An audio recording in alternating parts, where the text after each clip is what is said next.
right, here we go with the Public Square. Great to have you listening as always. And what a fun conversation to come because it's our favorite time of the year. We get to talk about Christmas in America with the whole team here. I'm Wayne Shepherd with Dave Zanotti and Jeff Sanders, Alan C. Duncan, Rob Walgate, Melanie Elsey, and Dave, it's right around the corner. It is, and we're only 2 months late this year. So we're gaining on it. So I had the most amazing experience a few days ago to hit send on the first real concise draft of the project, which began in writing last December. Mm-hmm. And it's just been, I've been keeping the dates. I mean, I've been pecking away at this thing, and we finally got it to where it was ready to be reviewed. And there's a lot of elements that have to come together in a 2-hour musical presentation for radio, for a live radio audience. Since audience. you shared it with me, you'll have to tell me what we can talk about, what we can't talk about. So. Oh, yeah, because we've got spoiler alerts. Well, that was I'm one of the few that's gotten to read it so far, too. And I can say this. That's executive producer Alan C. Duncan, by the way. It's going to be good. Okay. It's going to be good. I can't wait to see it come to life. We are among the privileged few, Alan. So yes, we are. But in the interest of not spilling popcorn for Christmas in America. Wayne had to get his first, though, Alan, because it has to go the whole way to the North Pole, and it's a much longer commute for emails to get there. So that's fair. I understand. No, it's because it's my reputation on the line. I'm going to be on stage with you. So right. This poor man actually has to stand next to me for 2 hours in public. What's your line, Wayne, you always use? For you, it's a... Oh, for you, it's a gig. For me, it's a career, yeah. He has to drive the getaway car, I guess. Excuse me, Alan, as you were saying. Yeah, well, I was curious as to, is there any material that's been left on the cutting room floor that's not in the script that we could share? So we're not spilling popcorn, but there's got to be some kind of interesting things you found that just maybe didn't make it into the final thing. Yeah, there are, now that you mention it. There's a number of things that we had to cut. First off, I guess we should tell everybody the year, which is okay because we're publicizing that. Okay. The year is 1928. All right. And that's kind of like a super big yawn because I can even think I even wrote this in the script this way. Well, I think, Wayne, I gave you the line because I think 1928 is one of those years that never appeared in a high school history book. Mm-hmm. I mean, what happened in 1928? There was a presidential election. Yeah, big deal. My dad was born. My mother was born in 1928. Like I said, that's why it's not in any history books. But my mother's birth should have been in only in Melanie and books. Jeff's. Yeah. All right. Yeah. So so. But it was followed by 1929, which was the Great Depression, which overtook everything. Now, Jeff, you're getting ahead of us. Yeah. He hasn't seen the script yet. He hasn't seen the script yet. No, I haven't seen it. So this is the teeter-totter reality of between 28 and 29. It's like everybody thinks about 28 and then they think right about 29. So cutting room floor. I had to cut some information off about the invention of the yo-yo. Okay. Seriously? Some. I didn't say all of it, just some of it. Was this the Duncan yo-yo? No, actually, and that's actually why we cut it. No, please tell me that the pre-show will be Alan up there, like walking the dog, and I've got to practice. Swinging the baby, rock the baby. While he raps. Yeah. Yeah, I'll be rapping at the same time. Yes. The yo-yo rap. I got it. Okay. Oh, that was better than anybody would think. Come on. That was spontaneous. Yeah. So there's a number of things about inventions and discoveries that we couldn't fit in because, believe it or not, there was a lot of really interesting discoveries in 1928. So we had to pick among really good choices. And then some of the stuff had to be shortened. But one of the things that's going to be really interesting this year is that we've assigned some of the history telling to Kids on the Square. Because Kids on the Square is the new dimension of outreach that we've been working on since 2009, and we're finally ready to premiere it in 2023. And so our team in Nashville has got some of the kids that are a part now of the cast of Kids on the Square, and they're going to be presenting some of these things in video. We've really got a very cool video from an old song that actually Wayne was the first person that remembered who did this song. It was 1928. And it was a song that everybody's heard called I Scream, You Scream, We All Scream for Ice Cream. Yeah, everybody knows that song. And when I said it to Wayne, the first thing he said was, Fred Waring and the Pennsylvanians. Wow. I forgot all about that. I knew that. Yeah. Did you interview them? Okay, there it is. I've been sitting here now for 4.5 minutes waiting for the joke about Wayne being around in 1928. They were on First Person. I was They not were on there. First Person. Who gave Alan the sugar today at lunch? I mean, my goodness. Mountain Dew. You got to do this before lunch. I did drink caffeine. I'm sorry. So 1928, one of the things I think also is a significant factor about some of the ways that you relate to 1928. Alan, one of the things that didn't make the script is, when you think about the movie, one of the classic American movies, one of the top 10 classics, Singing in the Rain. Well, Singing in the Rain is actually set time is 1928, the year that we went out of silent films and into talkies. Oh. And that's that whole predicate of how that the whole thing, remember that, the Gene Kelly's there and it's the big press release and they're talking about Lena Lamont and who can sing and who can't and all that stuff. Well, that's part of the story of 1928 because this is the first year that the Academy Awards from this point forward will all come from talking pictures. But not important enough for you to put it in the script. No, there was more important things. Okay. Which tells me there's some great stories in the script then. Yeah, and at least the version that you saw. Now, it might be different when we get there, but at this stage in the game. Okay. The other thing that's exciting is, and this was really hard, was the musical choices. Oh, yeah. I think we have more musical selections in this particular episode of Christmas in America than we ever have before. Part of it is because the band is unbelievable. The people that are coming to perform with us can do so many versions of music that it would astound you. And it fits the time period because in 1928, because of the Victrola and the LP, the 78 LP, suddenly the demand for music wasn't, I need the sheet music and I need to be able to play it in my home to enjoy it or play it in my school or my church. Now you could play the song because of the Victrola. So that was a tremendous technological advance, but it didn't last all that long because radio was clipping right at the heels of Victrola at this point in time. And so very quickly, long-playing records began to find their way to radio as radio would come on in the next several years. Have you seen one of those LPs that came out at that time? Yeah, technically not long play. They were just single play. Oh, that's right. A long play has multiple songs on it. They were all the 70. I have a collection of 78 records. They're all just single songs on each side, one to a side. See, he remembers because he was playing them back then, right there on the disc. Yeah, I gave myself away. Makes it so easy, doesn't he? He just makes it so easy. I remember my music teacher in high school showing us one. It was like an inch thick. I mean, these things were just enormous. They were very heavy. brittle. The collection I have are very brittle, and I've actually broken some that I really regret not having now. So. Oh. Are these the ones that were cylinders as well, or is that a different time period? that was before this time. That was the Edison. Before that? Yeah. Gotcha. Okay. The Victrola used the discs. Okay. Alan, quit smirking at me. No, he didn't know Thomas Edison. Come on. Guys, you should see the things they're saying about you, Wayne, behind the glass. Yeah, I called him Tom. Yeah. Tommy, baby. Yeah. So this is music was a big deal, and because of the demand for music, it almost seemed like the demand pulled up artists that no one had ever heard of before. People don't realize in 1928, the Carter family had their biggest breakout hit song. Now you say, who's the Carter family? Well, wait a minute. June Carter? Okay. Yeah. That's you're going back there. That's right. And it started out with the trio, and the Carter family is given the credit in Nashville, Tennessee, in Music City, of being the founding family of country music. Yeah. And they were from the hills of Virginia, and they went around it was all live shows, and then they became the people who had the Victrola records made about them, and then they became the radio stars. And this is how they kind of pulled this music up out of the earth. So you had the Carter family, but you also had in 1928 a tremendous breakout song by Louis Armstrong. Satchmo. Now, Louis Armstrong's story is amazing. Satchmo. Yeah. Anybody know why they called him Satchmo? No. I've often wondered. No. I found this out. And I left it out of the show because there's not enough room. But Satchmo was called Satchmo because they said he had a smile the size of a suitcase. Okay, connect the dots. Satchel.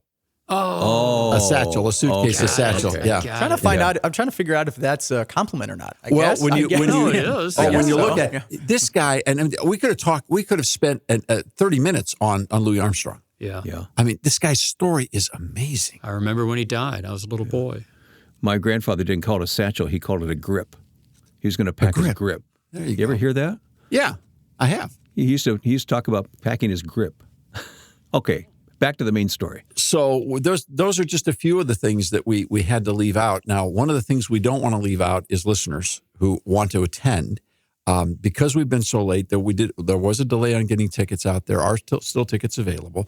So people that are living anywhere within the Nashville area or the Cleveland area in Northeast Ohio, it's very much worth a day trip to make this event. It happens all the time that people do that. Surprisingly, every year people make 2-day trips. They fly. They do a lot of things to come in because this is a once-in-a-lifetime performance. These performances have never been repeated. So this one is a unique one.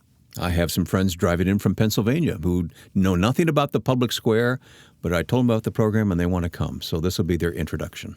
Well, I know one thing, and the people that you and that Jeff Taylor invite to these shows are really wonderful people. And so I'm always excited to hear you inviting more folks. You know, the one in Greater Cleveland is at the church I attend at Cornerstone Chapel in Medina. And in church last week, people came up to me and asked me, and then I started talking with the pastors, and they're like, hey, are we going to have to put chairs along the wall again like we did last year because the event sells out? All right, we haven't given the dates yet. We'll do that when we come back in just a moment. You are listening to The Public Square, just having some fun today, looking ahead to not very far in the future now, Christmas in America. So make your plans, and we'll talk more about it.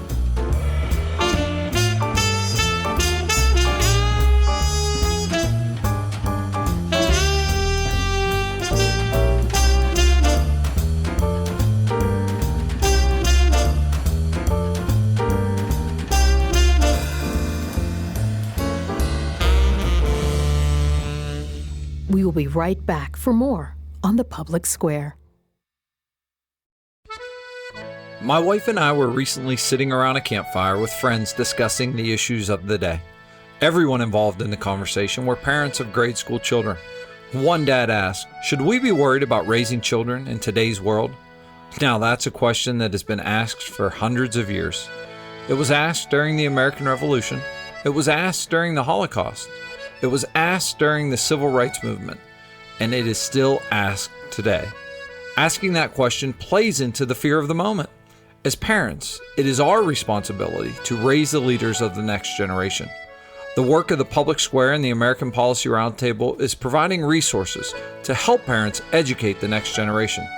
From Christmas in America to the American Mission Series to YouTube policy briefings, our goal is to provide true truth that can be passed on to others and impact the nation.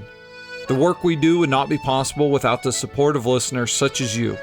Would you consider a gift today to help educate the next generation of leaders?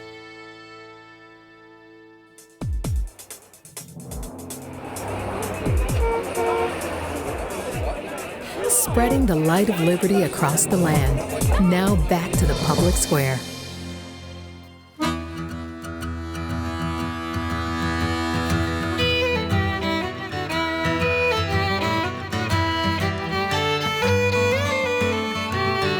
Back with you in the Public Square today as we look ahead to Christmas in America, our annual fun event here at the Public Square. It's fun, but it's also very educational. That's what I love about the Public Square and Christmas in America, Dave, because people walk away and say, I didn't know that. I didn't know that. Yeah, and people sometimes say, okay, public policy organization, you're doing a Christmas show every year. Why? Well, thank you, because that is the absolute correct question. Mm-hmm. We believe that not just our broadcast year, but the very existence of this organization for 43 years, the American Policy Roundtable, comes from the reality that Christmas is the most important day in the human experience of all of history, because Christmas is the day that God came to earth looking for us. And what we find in the teachings of Jesus, in the life, the death, the resurrection, and the teaching of Jesus, is a way to live that is provided more hope, joy, form, and freedom following his teaching than any other system of thought in the history of the world. Now, it just so happens that the founders of America agreed with that. If you read John Adams' studies and you particularly look at a number of his speeches, he saw a direct connection between Bethlehem and liberty and July 4th. He saw the connection of the worldview and the ramifications of that worldview. So these two things are actually running on quite parallel tracks, and they come from the same source of light. And so since we work to spread the light of liberty across the land, there was never a brighter light than the one that's shown on Christmas And so the star of our show is always the one who's in the manger. Mm-hmm. And so we do this every year as a forced remembrance, if you will. You know, they say, don't forget where you came from. Well, where did we come from? Our liberty comes from the Messiah, the Savior, who came to set captives free. So we start with first things first, and that's why we start with Christmas. Yep. We'll be in 2 cities. We'll be in Franklin, Tennessee on Sunday, November 26th. Our ticket's still available there. Yes, afternoon show, and I think that one goes at 3 o'clock. Okay. And it's at the Factory, which is a great facility to bring your family to. It's been completely remodeled. They're still remodeling it. It's wonderful. Good experience, great sound. So you're going to love it. Okay. The second performance will be in the Cleveland area. Rob says at his church.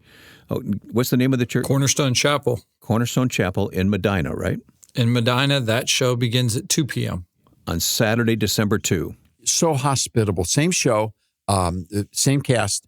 But and both we love these facilities. We keep coming back because particularly in Medina at Cornerstone, it is so well set up. The parking is free and ample. It's just a wonderful experience to bring your family. I mean, you don't have to be afraid about bringing elderly folks there. It's very convenient. Everything about the place is just it's a beautiful facility, and the people are so kind and hospitable to us. It's almost as if they didn't even know Rob. Wayne, it's amazing. Man, go from busting on poor Wayne to Rob. Wayne, I'm on your side all of a sudden.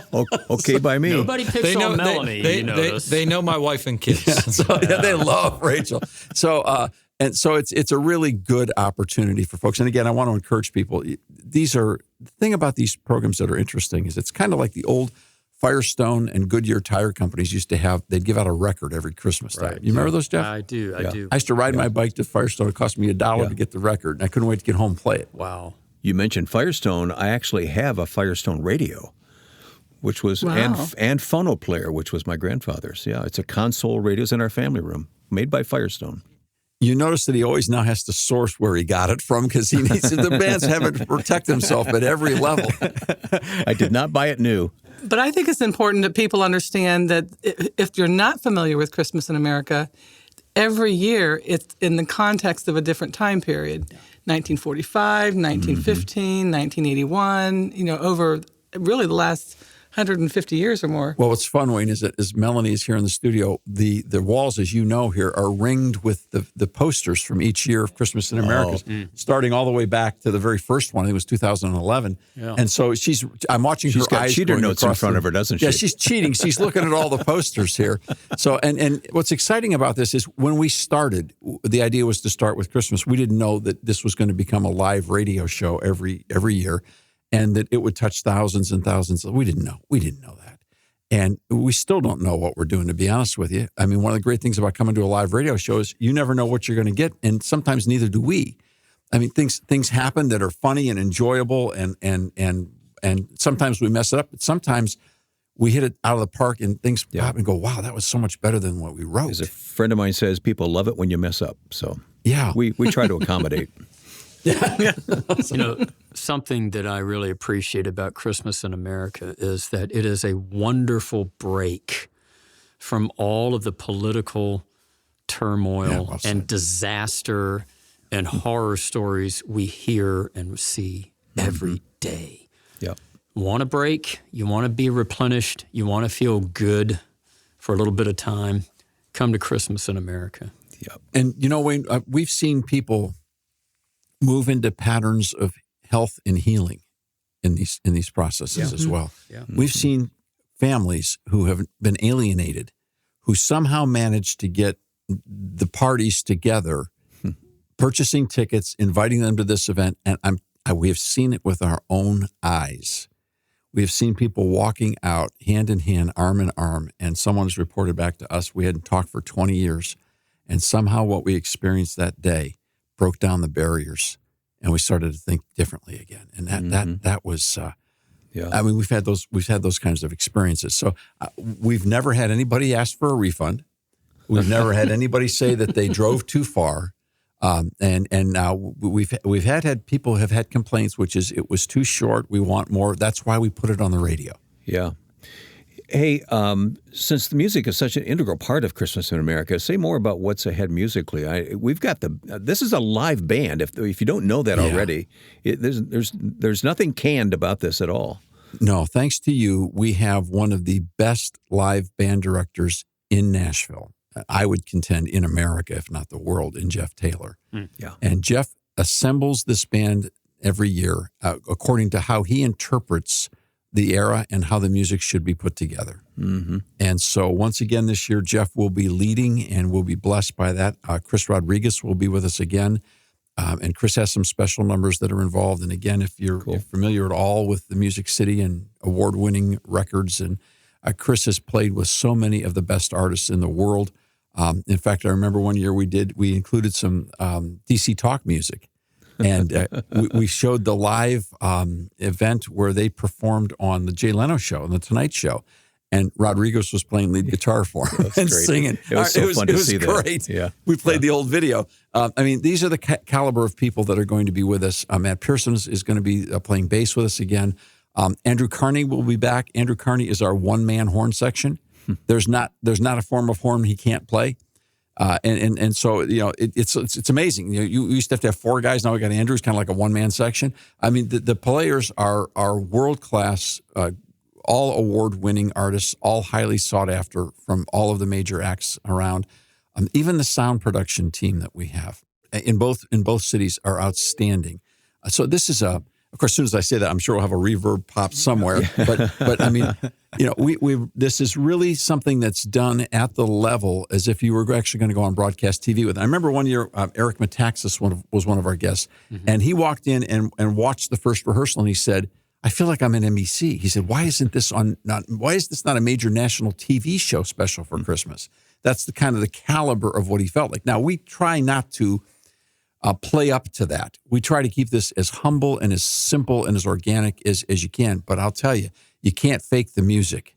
Right. And Wayne, the music is going to be really good. And it's going to cover these multiple genres of music we're talking about. And yet when you pull all the threads together, it still is the message of Christmas. That's what's amazing. That's the masterful job you do in putting this whole thing together, Dave. Well, we go looking for the manger, and you don't know what you're going to find when you start the journey. And every year we find a different moment where there was just sort of like a confession, a profession of Christmas that just stands out and makes everybody think about where was the country back then.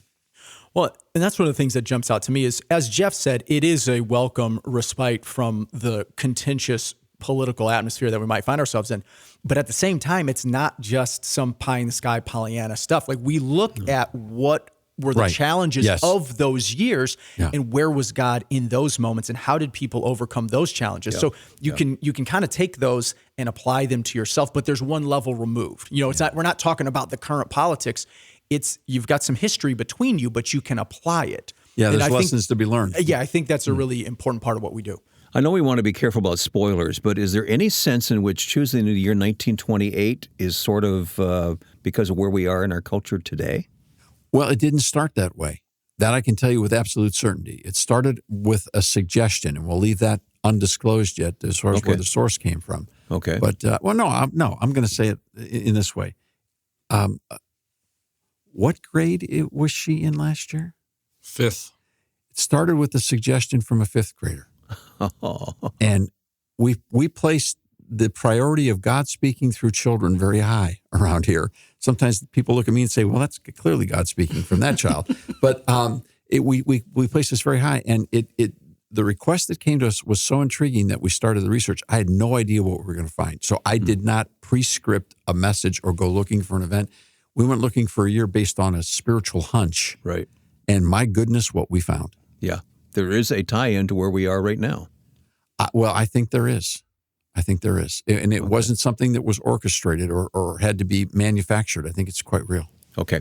We've got a minute left. Let's talk about the basics again. We're talking about Christmas in America, 2 performances, one in Franklin, Tennessee, the other in the Cleveland area, Medina, Ohio. When and how do people get involved, Rob? November 26th in Franklin, Tennessee, 3 p.m. show. Cornerstone Chapel, Saturday, December 2nd, Medina, Ohio, 2 p.m. show. Visit us at aproundtable.org or thepublicsquare.com for all the ticket info. Just click under events. Dave, you get the final word. Well, I think sometimes people think you promote something because you're trying to get it paid for or make money from it. No, this event never breaks even. The ticket sales are so moderate. I think they're $25 and $10 for students, and we let you define what a student is. So, I mean, it won't even remotely come close to paying for the event. God provides for the work of the manger always, and we're very grateful for everyone that does support us. We want people to come here because there's something spiritual, wonderful, refreshing, beautiful to watch. All right. So put on your straw hat and come to 1928 Christmas in America.